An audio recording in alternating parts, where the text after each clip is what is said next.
آج کل مجھ کو وہ محبت سے یوں دیکھتا ہے جیسے یعقوب ہے اور کرتے پہ خون دیکھتا ہے۔ تجھ کو تعبیر کی قیمت نہیں معلوم تو پھر محبت کا کوئی خواب تو کیوں دیکھتا ہے۔ السلام علیکم خواتین و حضرات، میں ہوں Haroon Ikram, relationship and mental wellness coach, اور میں اپنے سالوں کے ایکسپیرینس سے آپ کے ساتھ چند گزارشات کرنا چاہتا ہوں۔ لوگ کہتے ہیں کہ سب سے ضروری جو چیز ہوتی ہے نا وہ ہوتا ہے پیسہ، ٹھیک ہے نا، لیکن میں کہتا ہوں پیسے سے زیادہ جو اہم چیز ہوتی ہے وہ ہوتی ہے آپ کا وقت، آپ کی انرجی، آپ کی فیلنگز، جو آپ کسی بدنسلی، بدکار، نارسسسٹ انسان پہ لگا بیٹھتے ہیں۔ دیکھیں ضروری نہیں ہے، دیکھیں بہت سے فلسفے ہم نے پڑھے، آج کل جو ہم فلسفہ پڑھتے ہیں، ٹھیک ہے، یہ جو ویڈیوز ہمیں آج کل سننے میں ملتی ہے وہ کہتے ہیں چھوڑ دو، دور ہو جو، چھوڑ دو۔ بہت حد تک یہ بات ٹھیک بھی ہے، ٹھیک ہے نا، کہ اگر آپ کا نہیں ہو رہا تو ایک دوسرے کو کوسنے کے بجائے چھوڑنا ایک بیٹر آپشن ہے، لیکن اس چھوڑنے کے ساتھ آپ کو بہت زیادہ خود کو مضبوط کرنا پڑتا ہے۔ دیکھیں آپ سب سے پہلے یہ دیکھیں کہ آپ کا اس انسان کے ساتھ رشتہ کیا ہے۔ اگر آپ نیولی انگیج ہوئے ہیں، دوست ہے، رشتہ دار ہے، یا کوئی بھی اس طرح کی چیز ہے جس کو چھوڑا جا سکتا ہے، دور ہوا جا سکتا ہے، تو اس کے لیے اسٹریٹجی پلاننگ الگ ہوگی۔ لیکن اگر آپ یہ بات کہیں کہ آپ کا شوہر ہے، آپ کی بیوی ہے، آپ کا بچہ ہے، آپ کا بھائی ہے، تو اس میں اپنے آپ کو دیکھنا، سمجھنا اور سٹینڈ کرنا بہت زیادہ مشکل ہے۔ دیکھیں دنیا میں آپ کسی انسان کو چینج نہیں کر سکتے۔ اگر آپ کو پتہ ہے کہ یار ایک انسان کے ساتھ میں ایک انسان کو ایک چیز کے لیے ایک دفعہ بول چکا ہوں، وہ نہیں مانا، دوسری دفعہ بول چکا ہوں، وہ نہیں مانا، تیسری دفعہ بول چکا ہوں، میں نہیں مانا، میں نے اس کو ایک چیز سے منع کیا جو اخلاقی طور پہ بری ہے، معاشرتی طور پہ بری ہے، معاشی طور پہ بری ہے، لیکن پھر بھی وہ انسان نہیں مان رہا، پھر بھی وہ انسان نہیں سمجھ رہا، تو دیکھیں اس ٹائم پہ آپ کیا کر سکتے ہیں۔ دیکھیں اگر آپ کے پاس آپشن موجود ہے کہ یار آپ اگنور کر کے رشتہ بچا سکے، کیونکہ دیکھیں آج کل جو یہ نیو جنریشن ہے، اس جنریشن میں خلا اور طلاق کی شرح بہت زیادہ ہے۔ کیوں؟ کیونکہ برداشت نہیں ہے۔ کیوں؟ کیونکہ لوگ غصے میں آتے ہیں اور جو دل میں ہوتا ہے وہ بول دیتے ہیں۔ دیکھیں رشتہ بچانے کے لیے نا اگر آپ کو جھکنا پڑے تو جھک جائے، برداشت کرنا پڑے تو کر جائے، ایڈجسٹمنٹ کرنی پڑے تو پڑ جائے، لیکن ہم لوگ جس دور میں جی رہے ہیں ہم کہتے ہیں کہ یار اگر یہ ابھی سے ایسا کر رہا ہے تو پھر کیا ہوگا۔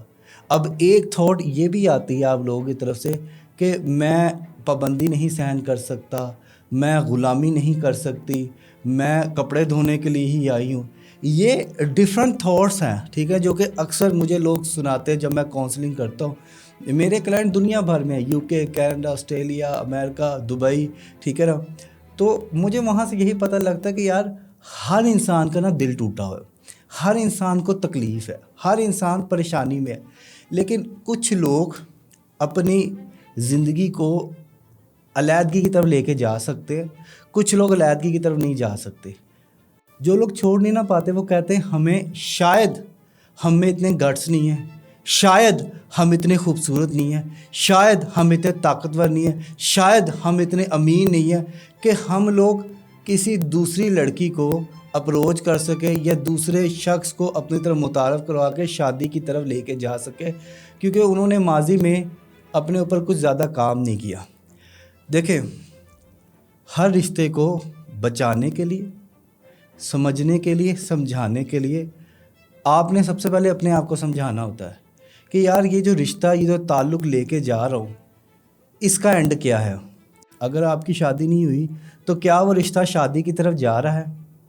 اگر جا رہا ہے تو ٹھیک ہے، ورنہ رسمی رکھے، سلام دعا، اپنی کوئی پرسنل بات اس کے ساتھ شیئر نہیں کرنی۔ شیئر کا مطلب ہوتا ہے انویسٹمنٹ۔ جس طرح سے آپ پیسہ انویسٹ کرتے ہیں ٹھیک اسی طرح سے آپ اپنی فیلنگز، اپنا وقت، اپنی انرجی اس انسان کے ساتھ لگا رہے ہوتے ہیں۔ اگر آپ نہیں کرتے تو پھر کیا ہوتا ہے، آپ ایک دائرے کھینچ لیں، اس دائرے میں خود کو رکھیں تاکہ آپ کی زندگی پرسکون رہے۔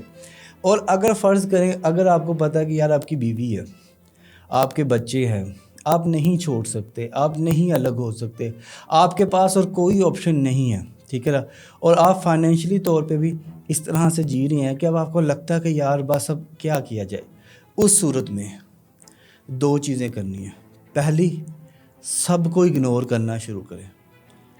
شوہر آئے گا بولے گا، بیوی آئے گی بولے گی، ساس آئے گی بولے گی، خاموشی سے سب کے سارے کام کر دیں۔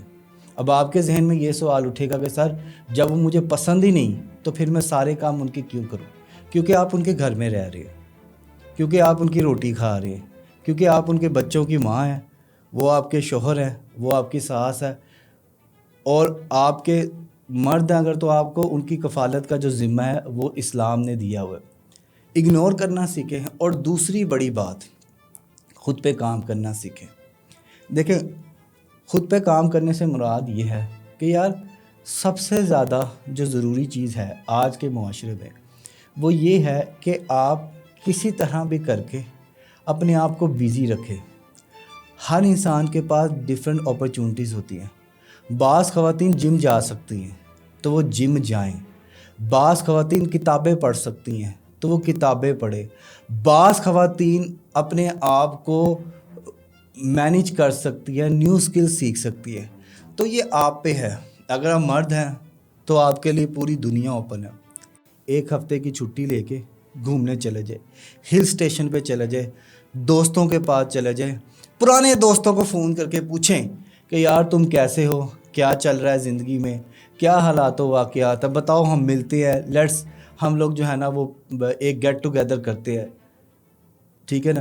پرانی یادوں سے جڑے، کیونکہ ایک انسان جو آپ کے ساتھ ہے، جو آپ کے پاس ہے، ٹھیک ہے ہم نے مان لی وہ جیسا بھی آپ کی نہیں بن رہی، لیکن جب تک آپ اپنی کور ویلیو کے ساتھ نہیں نہ جڑیں گے، جب تک آپ اپنی کور ویلیو کے ساتھ نہیں جڑیں گے، اور وہ آپ نے ہی جڑنا ہے، انہوں نے نہیں جڑنا۔ آپ نہیں اپنے بچپن کے دوست کو فون کرنا ہے کہ یار کیسے ہو، آؤ گیٹ ٹوگیدر کرتے ہیں، ٹھیک ہے نا؟ یا آؤ چائے پہ ملتے ہیں، یا آؤ ملاقات کرتے ہیں۔ بہت سی اپرچونٹی موجود ہے۔ ضروری نہیں ہے کہ وہی انسان کل ہے، ٹھیک ہے نا؟ کل صرف اللہ کی ذات ہوتی ہے۔ اللہ سے جڑ جائے، نماز پڑھیں، اللہ سے دعائیں مانگیں، دعاؤں میں اللہ کو اپنا سارے دن کی بتائیں کہ یا اللہ میں صبح اٹھا یہ ہوا، دوپہر کو اٹھا یہ ہوا، رات کو ہوا یہ ہوا، یا اللہ گناہ ہو گیا، یا اللہ دل میں کڑواہٹ آ گئی، یا اللہ بچوں نے بدتمیزی کر دی، یا اللہ بیوی بات نہیں مانتی، یا اللہ شوہر جو ہے نا وہ چیٹ کر رہا ہے مجھے، یا اللہ مجھے سکھا، یا اللہ مجھے سمجھا، یا اللہ مجھے صبر دے، یا اللہ میرا فوکس۔ دیکھیں، نارسسسٹ، بد نسلی، منافق جو بھی ہے، ان سب کی سب سے بڑی سزا یہ ہے کہ ان کو ملنے والا فوکس، ان کو ملنے والی توجہ، ان کو ملنے والا پیار اٹھا کے اپنی ذات کو دینا شروع کر دیں، خود کو اچھا بنانا شروع کر دیں، اچھے اچھے پوڈ کاسٹ سننا شروع کر دیں، اچھی اچھی کتابیں پڑھنا شروع کر دیں، اچھے اچھے دوستوں سے ملنا شروع کر دیں، پرسنل کوچنگ لینا شروع کر دیں، خود کا ایک سپورٹ سسٹم بنانا شروع کر دیں جو آپ کو غیبت نہ کرے، جو آپ کو برائیاں نہ سکھائے، جو آپ کو بری باتیں نہ کرے، جو آپ کو موٹیویٹ کرے، جو آپ کو سمجھائے، بتائے، سکھائے کہ یار تم کر سکتے ہو، تم نے پہلے بھی کیا ہے، اب بھی کیا ہے، اور تم مزید آگے کر سکتے ہو۔ یو نیڈ اے موٹیویشن جو کہ آپ کے پرسنل سرکل سے آتی ہے، جو کہ آپ کی فیملی سے آتی ہے، جو کہ آپ کے اپنے دوستوں سے آتی ہے۔ آپ کو ویڈیو کیسی لگی کائنڈلی کمنٹ سیکشن میں بتائیں، اور اگر آپ اسی طرح کے مسئلوں میں پھنسے ہوئے ہیں اور آپ کو میری پرسنل کوچنگ کی ضرورت ہے، کاؤنسلنگ کی ضرورت ہے، تو نیچے دیے گئے نمبر پہ یا پروفائل میں دیے گئے نمبر پہ رابطہ کر کے 1-on-1 آن لائن کاؤنسلنگ